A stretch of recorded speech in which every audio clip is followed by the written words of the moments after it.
Hey guys, in this episode I'm going to teach you how to design a magazine cover.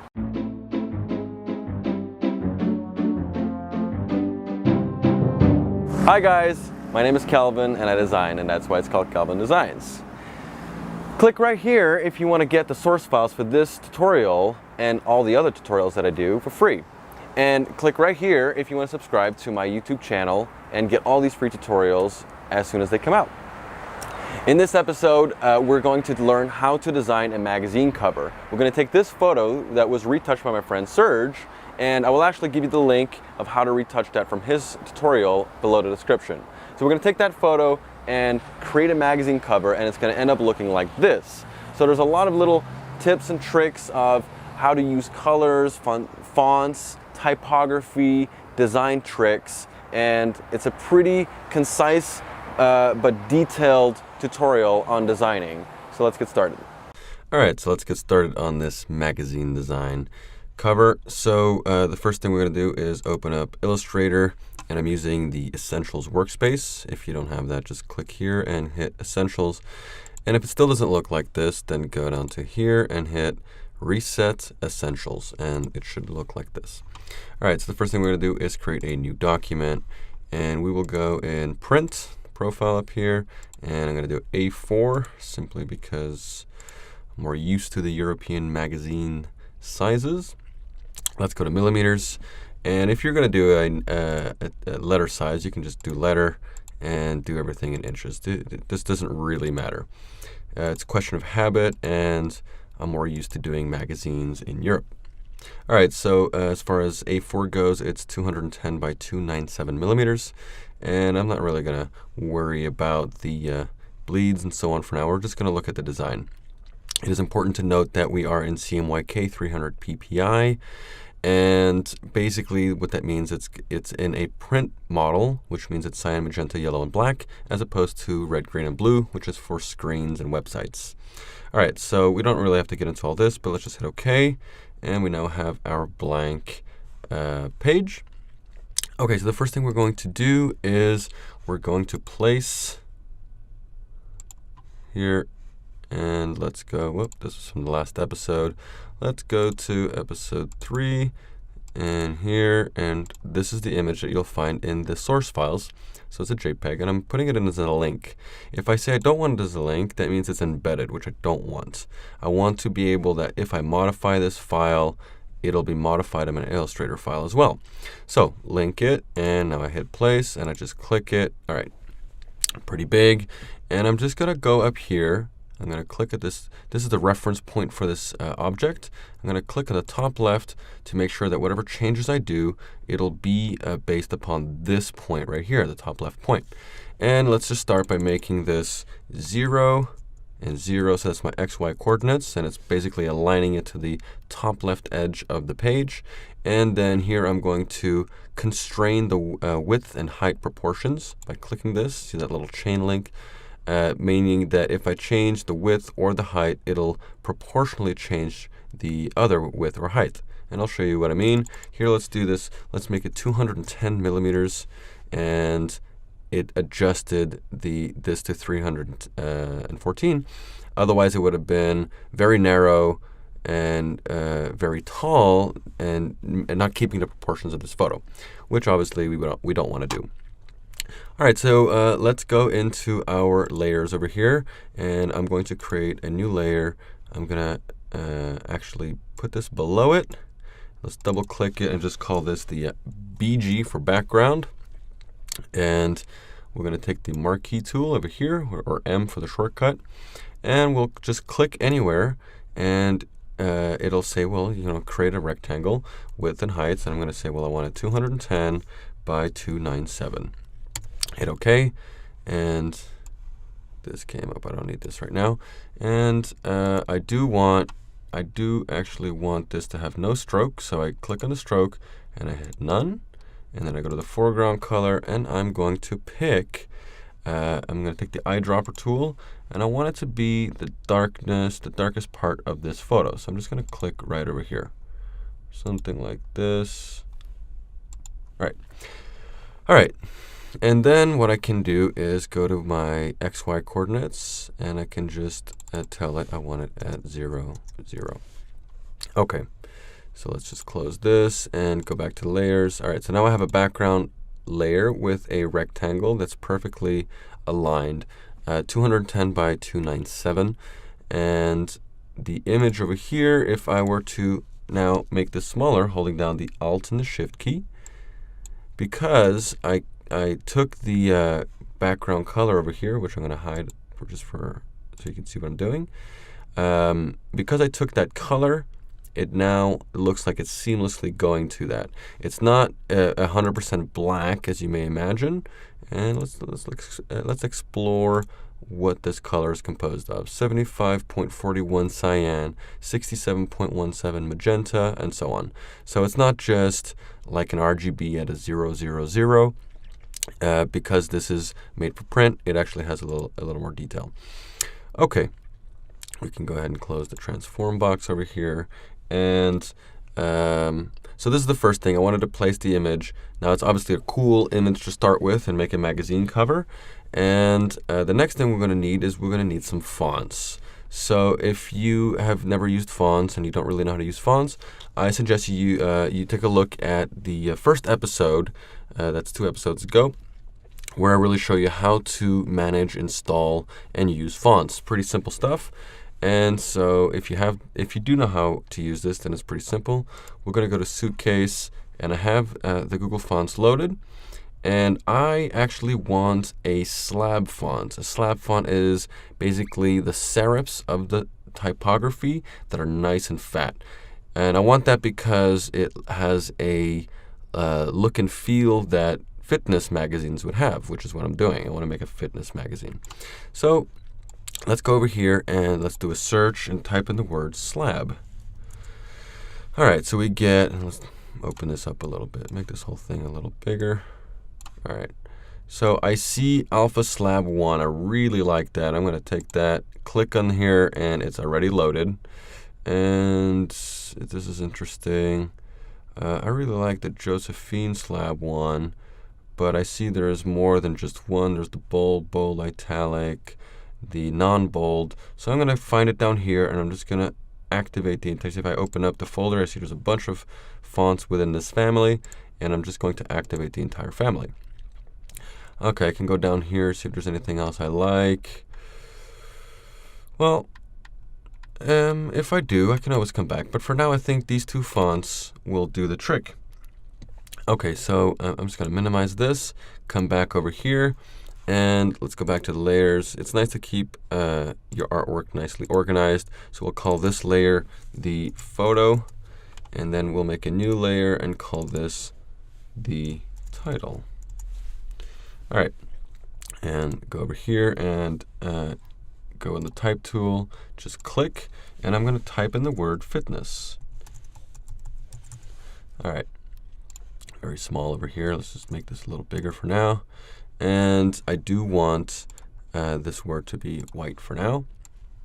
And there's a few other things that I need to change on here. So I'm going to go to the window and go to the type and character.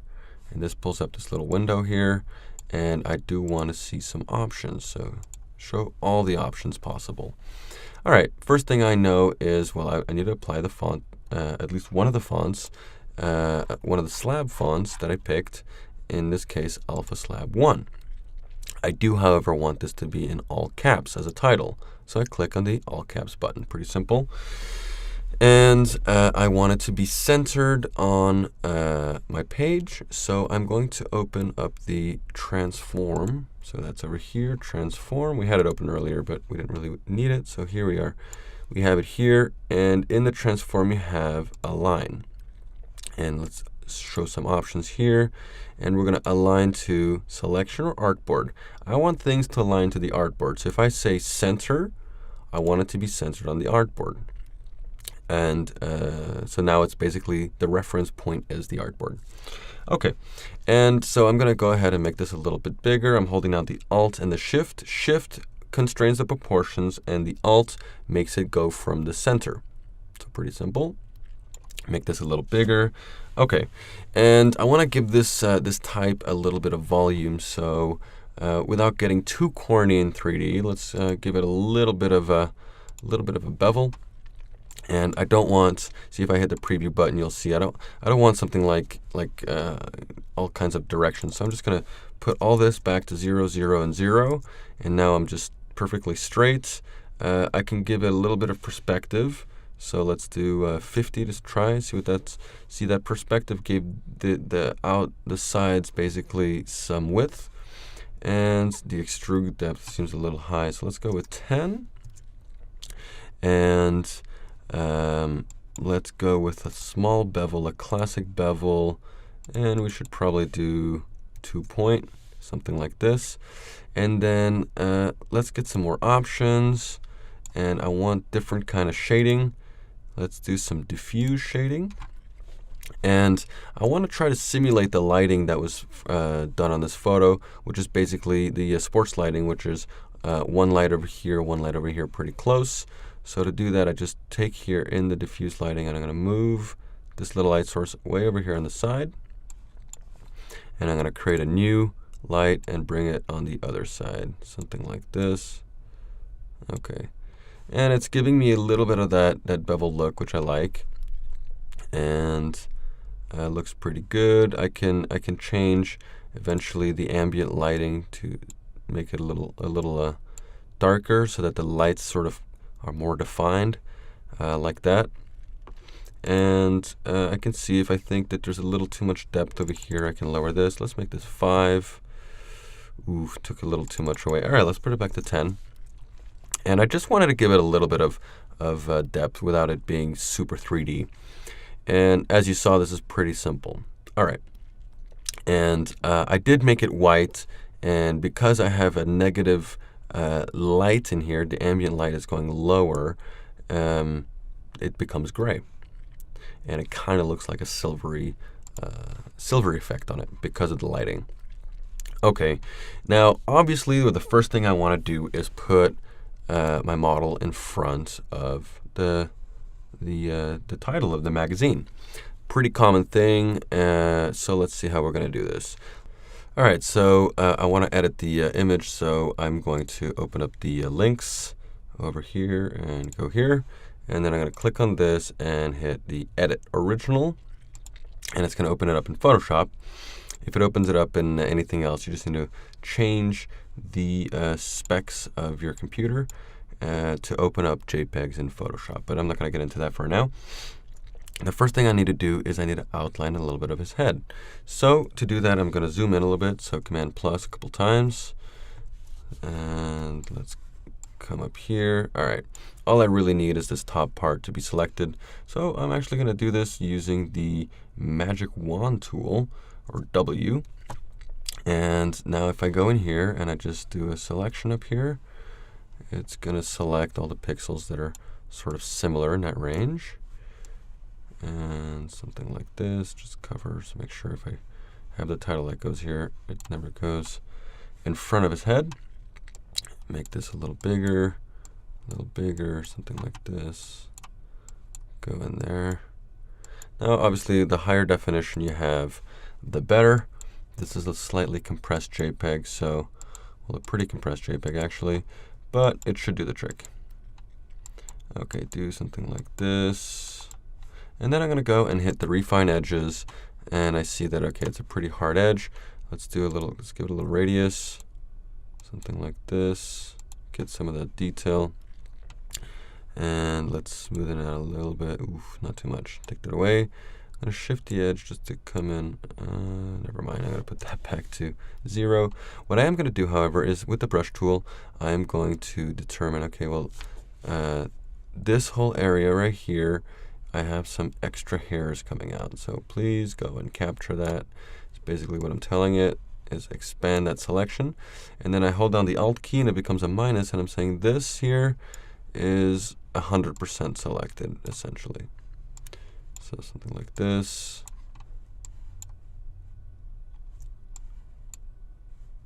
Okay, something like that. Okay, that's good enough. I really need that edge, some of that hair up here. would be good. Okay, I hit OK, and it's going to make it output to selection. So now I have a selection, and if I go into my quick mask, I can see, and I'm going to go to my channels and hide the RGB. So I see there's a bunch of artifacts and so on. The easiest way for me to work with this is, all right, let's go out of quick mask, like here, and go to layers. I'm going to duplicate this layer by dragging it onto the new layer icon. And now I'm going to apply a mask.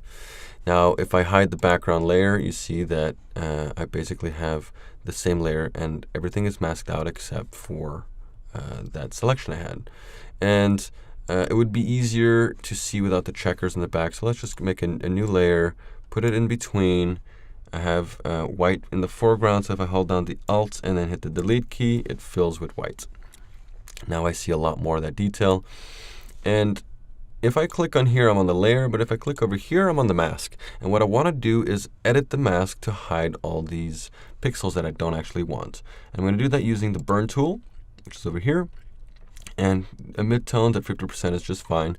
And I'm going to go here and I'm going to burn these pixels. What I'm doing is I'm making the blacks blacker. And because black hides and white reveals, I'm essentially hiding these pixels. But I'm doing it gradually, and I'm not using a brush. A brush would just go in there and brush, and I wanted to use the pixel information that's already in there. So it knows already there's a hair there and all that stuff. So I'm really just modifying my mask, making it go a little bit in, telling it, okay, I don't really want all these pixels in here, pushing this mask forward a little bit. All right, let's just see what that's like. I'm going to hide this white one, and now I'm going to save as, because I don't want to overwrite my JPEG. I'm going to call this the 2, and we'll call it masked. Okay, save that. I don't need to see this again. All right. Now when I go to Illustrator, I am going to very simply go to my layers in the photo part. I'm going to duplicate this layer here. So now I have two of this JPEG that's linked to this image, but I'm going to click on this first one, right, on the top one rather, and I see here that I have two links now, and I'm now going to relink, and I'm going to take the masked. It's still a link. Okay, all right. So you can't really see that there's a difference here, but if I take my title and I put it in between these two now, well, it's actually a layer. I need to just take the actual, this thing right here and drag it in between. All right, so now I have my masked image that's on top, my non-masked image, which is a JPEG on the bottom, and in the middle, my title. So that's exactly what I want.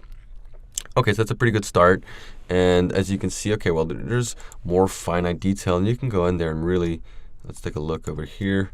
There's some detail that could be made better, but with a medium resolution file, this is actually not bad. Okay, let's actually go ahead and save this file, and we will call this the magazine cover, and save that.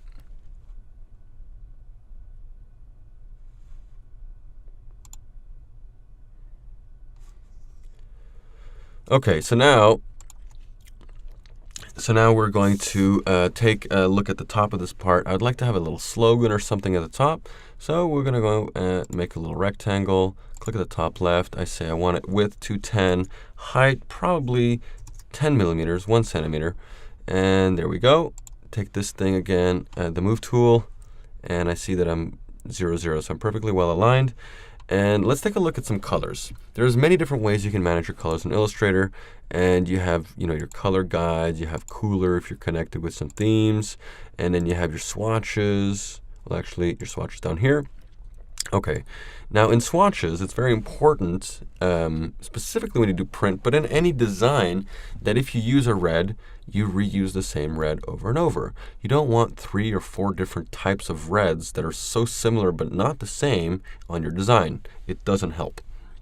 So because I want to use a red in this, I'm going to click on this red, but I'm going to double click on it, and I'm going to say global.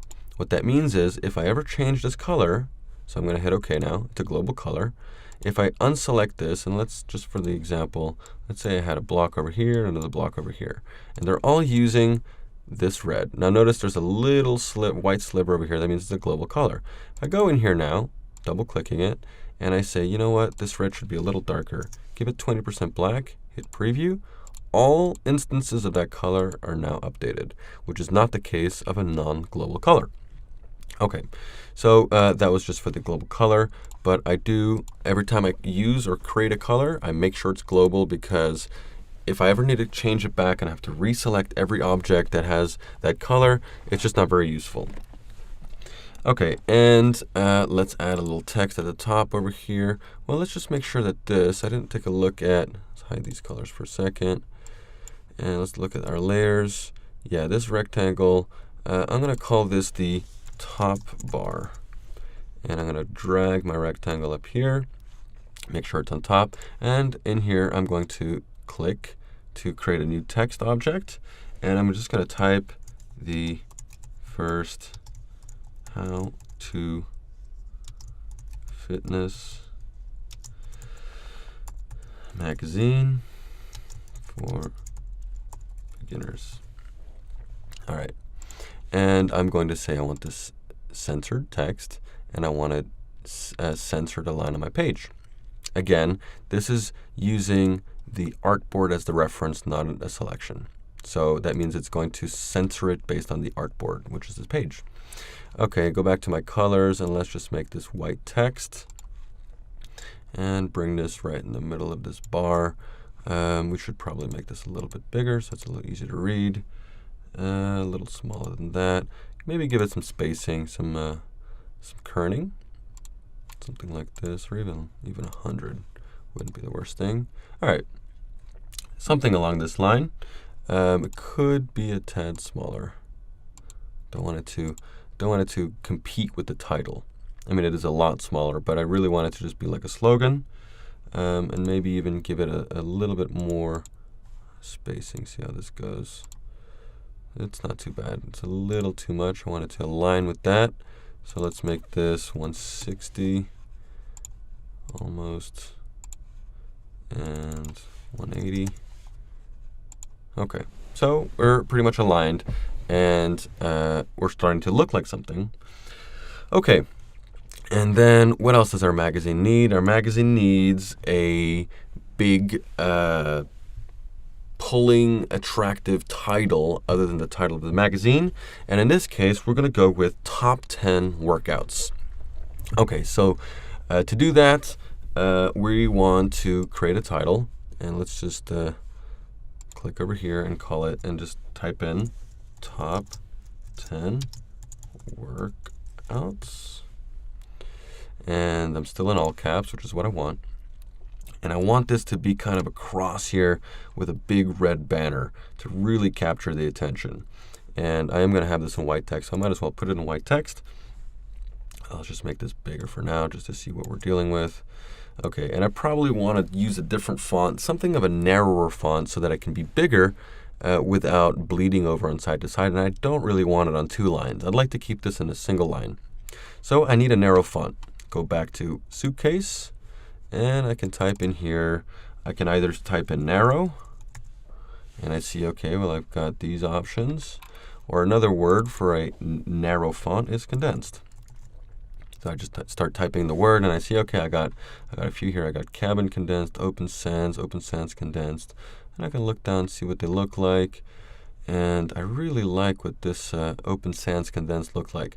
If I want to say, well, what about my title? What would my title look like? Well, pretty simple. Go into here. Quick type, open this up, and I type in top 10. Well, actually, I wanted all caps, so top 10 workouts.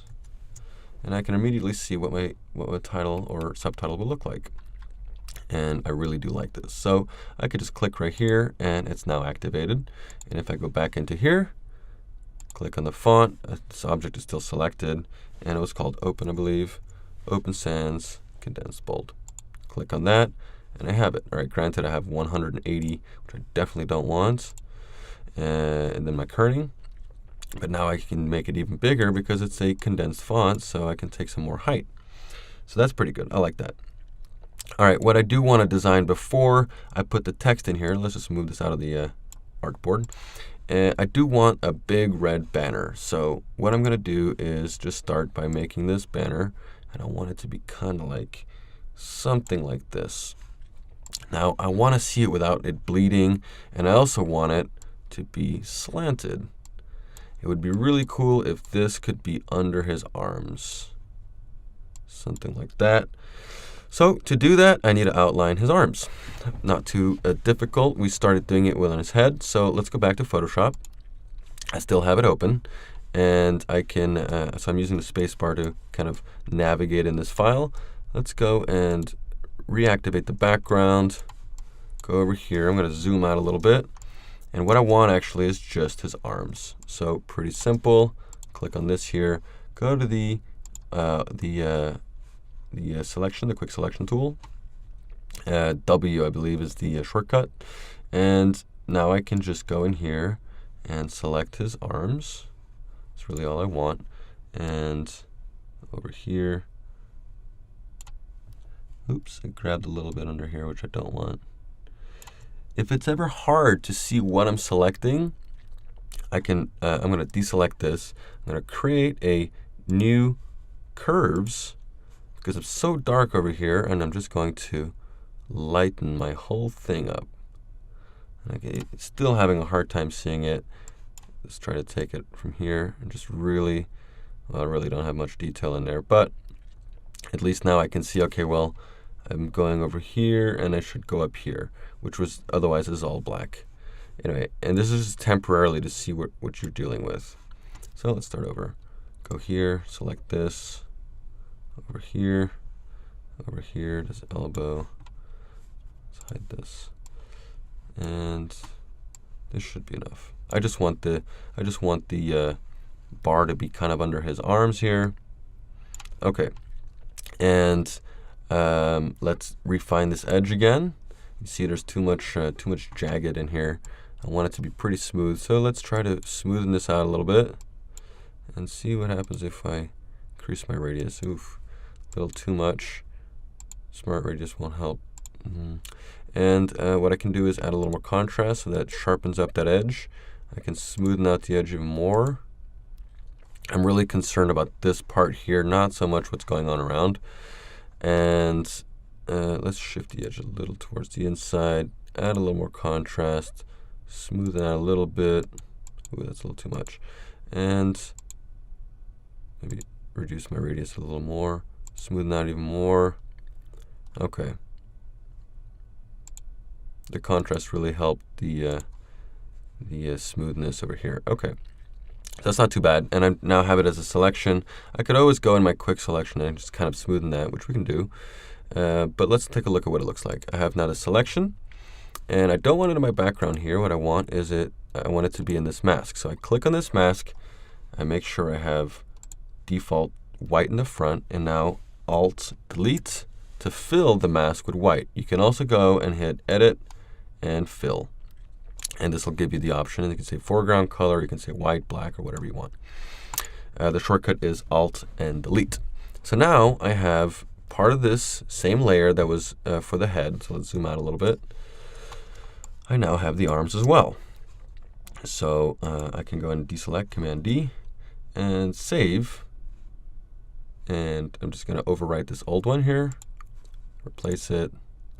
And now when I go in here, it's going to say, well, some files were updated. Do you want to update it? Yes, I do. So this bar over here, let's keep it here. And let's open the swatches and make it red for now. And if I go back to my layers, let's expand this just a notch. I have my image here with that has the head and now the arms. So if I take this rectangle and put it underneath this image, bam, there you go. I now have the arms that go on top. However, I don't want to see this kind of bleeding over, and I see the image down here is bleeding over as well. I don't really like that. So what I'm going to do is I'm going to take my background, which is the exact size of my page, and I'm going to copy it. So Command C over here, copy. And what I'm going to do is on top of all this, so on top of this image, this rectangle, the title, and the background JPEG, I'm going to paste in place So I can say paste in front. And now I have this block that's exactly the right size, but it's filled with black. So I'm just going to fill it with none. And if I select all of these objects, and if I want to make sure that they're all inside, I just go and I say make a clipping mask. So make a clipping mask, and now they're all within this object. So this object here, which is my rectangle, became a mask. Everything that's underneath it is within that mask. So even if I moved this, you see it's going outside of the border, it doesn't matter. It'll be hidden by that mask. So that's a nice convenient way of keeping everything nice and tidy. Okay, I do want to see a little bit of what's going on in the background. So let's see what we can do about this. I want my bar pretty big, maybe a little, whoops, undo that. You got to be careful when you make compound path and not select everything at once. So in this case, I just want to move this. Okay, so I want this somewhere like here, and it's not bad. I do want to see through it, so let's play around with some transparency and blending modes. So I'm going to go here in my transparency and I say, all right, well, what does this look like in overlay? That's not bad. I see here, what about in multiply? Multiply really just shows off. It shows up really over here, but not at all on the sides. So how can I go about using this? The overlay, unfortunately, kind of brings out a lot of noise in here, which I'm not crazy about. So let's try to do a mix. Let's do a multiply, and let's make this a little bit bigger. And now, back in my layers, so I have this selected, and I'm going to hit Command-C and Command-F. That's paste in front. And what it does is it duplicated the object at the exact same XY coordinates. And if I click on this one, go back to transparency, and I say just give it to me normal. And now I'm going to go to gradients and say give me a gradient on this. Apply a gradient, and go to my swatches. I'm actually going to have to take my swatches out for a second. And then back to my gradients, and I'm going to say, okay, in this gradient, I actually want it to go from my red, which is a global color, so if I change it, it'll be changed, to red. Red to red. Doesn't seem like a gradient, but if I go to this one over here and I say opacity 0, now it's going from red to transparent. If I put white in here, or black, or anything else, it'll muddy up the color on the way to its transparency. So if you want a color to get transparent, make sure that on both sides of the gradient you have the same color. And you're exclusively changing the opacity. 100% here, 0% here. Okay.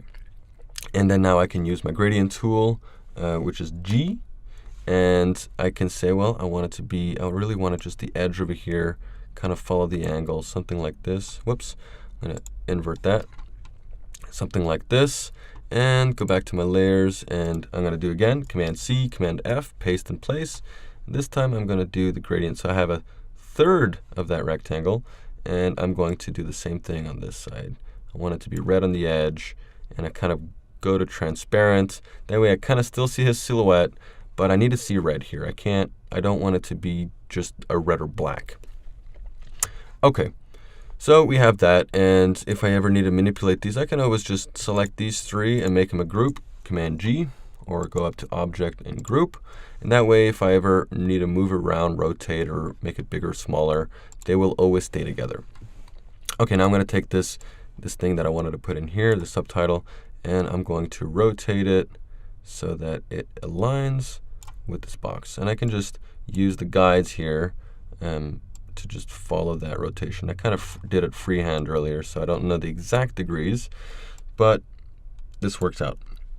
Okay, I do notice that I want it bigger, but I can't make it too much wider. So I'm going to go back to my let's hide this. Go to my characters over here, and I'm going to say in my kerning, what does minus 25 or even minus 50 look like? Still readable, the letters are still nicely defined, so I can get away with that. And this means I can get a little bigger. I want this to really pop out as much as possible. But I don't want it to bleed, and I certainly don't want it to be too close to the edge. I I want some white space all around. So I can cheat this. I'm going to make this a little more narrow. Now this is something I usually don't advise. Basically changing the horizontal to the vertical scale of fonts is usually not a good idea. On this sans serif all caps, I can get away with it by a few percents. Otherwise, you're just squeezing fonts that are actually really nicely drawn to begin with. And another thing is I would like to have a little drop shadow on here, not a soft drop shadow or a hard drop shadow. So I'm going to go to the effects, go to stylize, and hit drop shadow. And over here I'm going to say, well, I want it at 100%. I want it about 0.5 millimeters, 0.5 millimeters X and Y offset. I want no blur. Like I said, I wanted a hard shadow, and hit preview. There you go. I see a little drop shadow. If I think it's a little too close, let's see what this looks like. It's too much. I really wanted a small drop shadow just to kind of pop it a little bit. And I hit OK, and there we go. Now I do think that this should be kind of under his arms. It would be kind of cool. So go back to the layers, find that text, put it right above the red bar, but underneath his arms. And there we go. Now his arms go over the text, which is pretty cool. Okay, now remember it was pretty wobbly here, but because they're not completely cut out onto white, we can actually get away with it pretty easy. I do notice that this bar is maybe just a little bit too tall, so let's just make this a little smaller, something like this, and maybe now this is actually a good size, so we don't want to make this too much bigger. Okay, cool. And now, so we have our magazine title, we have a little slogan at the top, we have the main article for the magazine. You really want to have that pop out. And now, like I just did, I just accidentally selected this entire compound path when all I really wanted was this title. So be careful with that. And if you have a hard time selecting it, go to the anchor point and it'll change, and you know for a fact that you're only affecting the object that you want to affect. Okay. All right, so the next thing we're going to do is we need every magazine cover when being sold in a kiosk has a barcode. So let's go ahead and save this file first. And there we go. And in the source files that I gave for this tutorial, you'll see there is a barcode.ai. So you can just double click that and we can zoom out and see what this is. This is just an example of a barcode. This is not a barcode that you should use for anything, but just to place it so we know what we're doing. So I'm going to go ahead and copy this, close this file, and I'm going to create a new layer up here, call it barcode. I'm going to create a rectangle over here. Now granted, if you're doing a real magazine, the printer is going to give you all the specs, meaning the size and location for the barcode and all this. You don't have to really worry. But to give this design a little bit more of a real feeling, I'd like to place it in here. So I'm going to go ahead and paste my barcode and bring it down here, something like this. All right, it's a little too big. Make this a little smaller.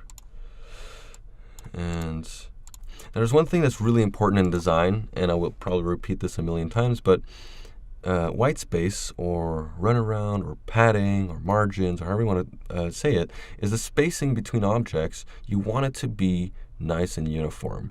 This here that has a little less space than this is not a nice thing. So you want it either to come in, so it's the same size, or to come out like this. But you do want to have the same spacing, or at least it needs to be harmonized. So you see here I have some spacing here.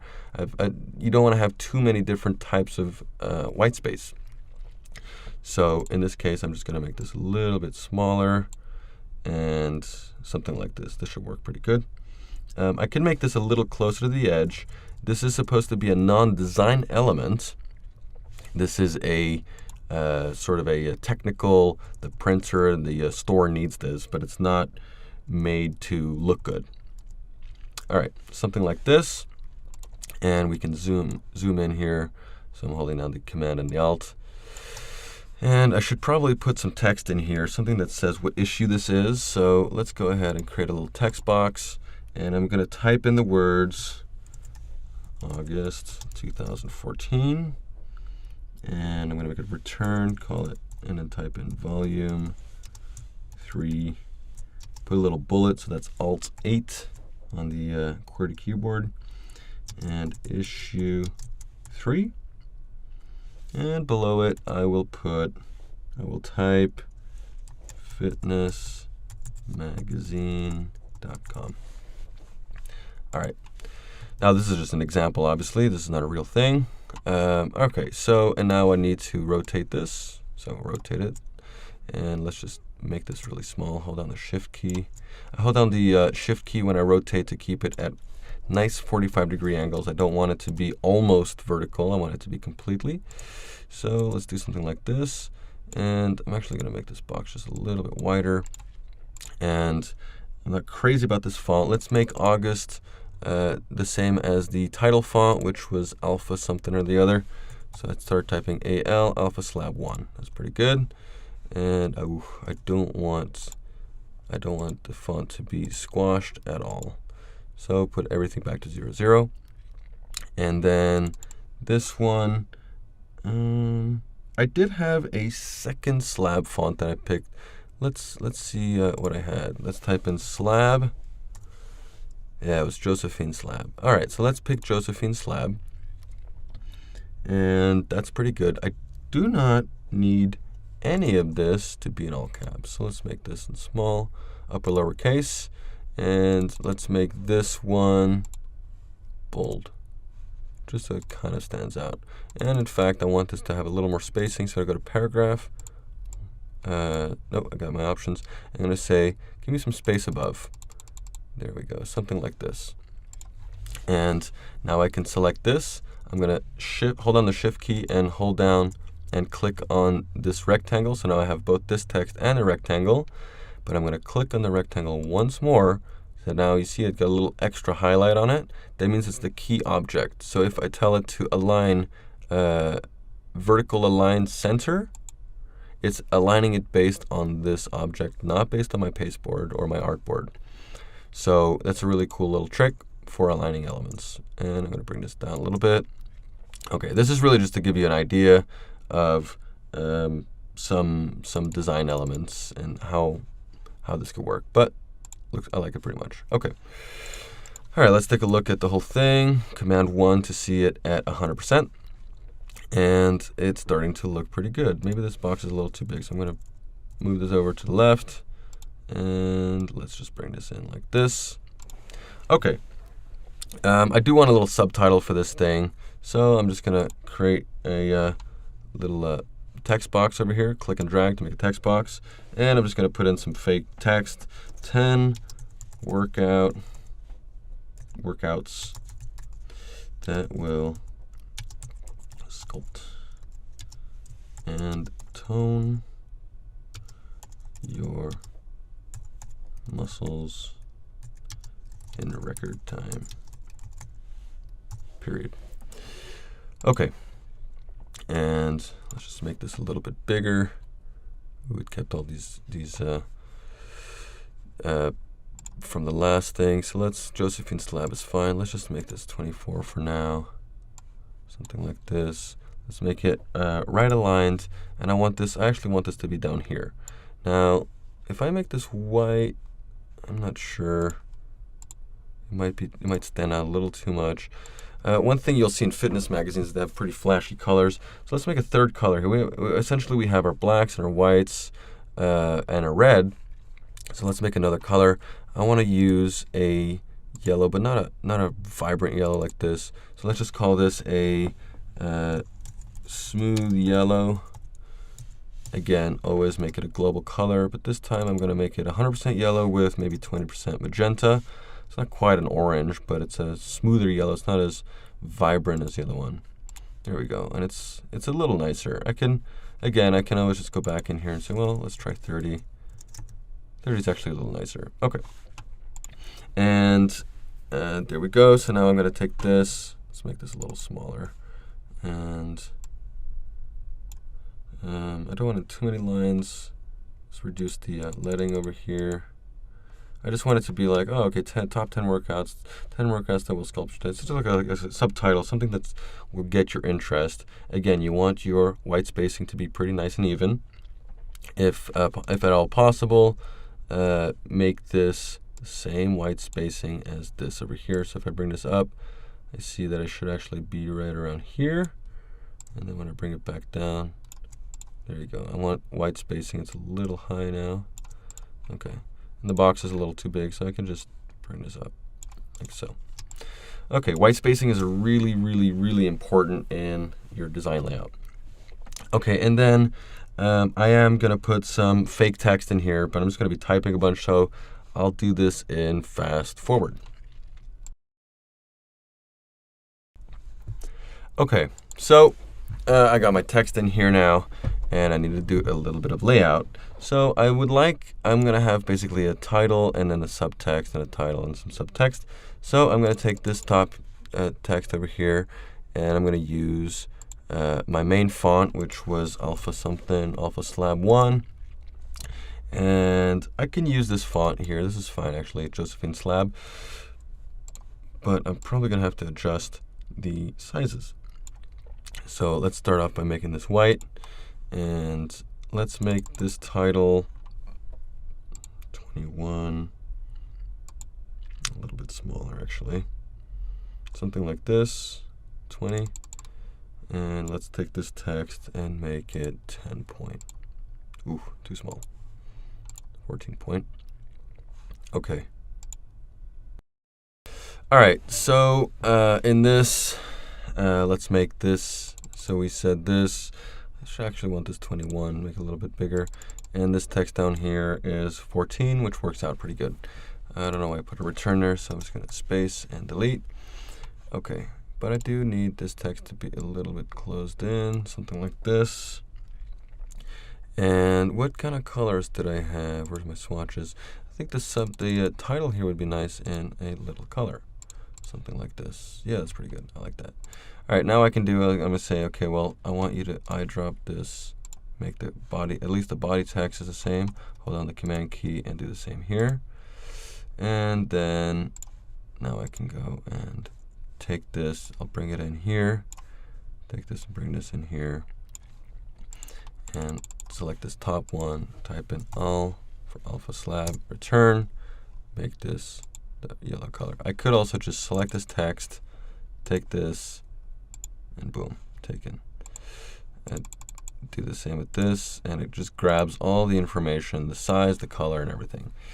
Okay, so, and then I do want this to be a little smaller, something like this. And this one as well. Okay, that's pretty good. This would actually be a little smaller. I realize that if I put my titles in here, I'm going to have to move him over. So, pretty simple. I go over here, I select the background version of him and the cutout versions of him. And I'm just going to use the arrow keys, bring it to the right. If I hold down the shift key, it's going to do it by increments of 10. And I'm going to do this until he's kind of centered in the space by giving the text some white space as well. So something like this. I might want to move him up actually a little bit. Something like that. Not too much. Bring it a little to the right. There we go. Okay. And then now I can take my text over here. I'll make sure that they're all aligned. They're not right now. So you see I select them all three, and then I selected this one a second time, making this the key object, and then I left a line. Okay, so I can bring this down, bring this up a little bit, maybe make this box a little smaller. This little red thing is telling me it's missing text, so I'm gonna bring this bigger. All right, I do want the page number to be a little smaller, so let's make that 10 and italics. And I'm just gonna do that to all three here. And you can make style sheets for text like this, but because I'm just doing this more for design purposes and how to get this done quickly, I'm not going into creating style sheets for now. Okay, so this is pretty good. I might want to bring this down just a notch. And the space here is kind of odd, so it looks like I have some space before, and I do. So take this back to 0. This is back to 0, and it basically kept it from when I did it down here on the magazine name. Back to 0, and not too bad. Okay, so I'm going to bring this down just to keep this run around this white space nice. I bring this down here. This should probably be a little bit smaller, something like this. Oh, definitely don't want a hyphen. So I'm going to uncheck hyphenate. I really don't want hyphenation. Maybe make this a little smaller. Oh, again, no hyphenation. And I'm just going to uncheck the hyphenation so it doesn't hyphenate on this at all. And let's make this a little smaller, something like this. Okay. And we can bring this down a notch. And if I bring this text, if I make this text box the exact size of what my actual text is, I will be able to, it just seems like it's the case here, and bring this down here, like so. Now when I select all three, I'm going to have to go in here and say just to my selection, not to the artboard. And I can say align the spacing. Well, it's actually easier on the align here. I can say the spacing, vertical distribute space. I want the space between here and here to be even. So I just click this, and now that space is even. I do see that I wish they were a little close, smaller and kind of compact. Right now they're kind of morphing into each other. So what I'm going to do is I'm going to select this, and I'm going to reduce the leading a little bit. Let's bring it down to like 18. 18 is not too bad. Do the same over here. 1, 2, 3. Just so that I have 3 very distinct messages in here. I don't want it to be, I like it to be their own design elements. Again, if I need to select all 3, and spacing if it needs it, which it doesn't. It's doing it the boxes, so actually I didn't change the size of the boxes, so it wouldn't change. The spacing looks pretty good. I'm pretty happy with that. If I do feel like here it's a little too close, I can do, it actually looks like the word fitness here slightly more further out, so I can just bring this out here. I'm just going to bring it 1 notch, 2 notch to the left, and I'm going to select him and the cutout, bring it a little to the right, so that's not too bad. Bring it down a little bit. I want him to be kind of a little bit over the word workout. And there we go. So now we have our different articles in here. We have the main element, which is this article, the top 10 workouts, a little description about that. We have, the title of it, the slogan. If you had a price for it, you would put it down here. You could put it down here. Some magazines put it in here, some put it down here, some put it up here. But there you go. You have this. The only thing I feel is a little too big is this. I'm just going to bring this up a notch, just a small detail. And that way it's kind of centered in here, which is a little nicer. Which means that I can just bring this up. Well, I actually don't have to. It's nice like that. Either that, or I can take this plus the title and bring it down just a little bit. So that's better. Okay, so there you go. That was the design for a magazine cover. All right, guys, I hope you liked that episode. And don't forget to subscribe to my YouTube channel by clicking right here. And if you want to get all the source files for all these free tutorials, just click right here, and you'll get a link to all the free files. So I'll see you in the next episode.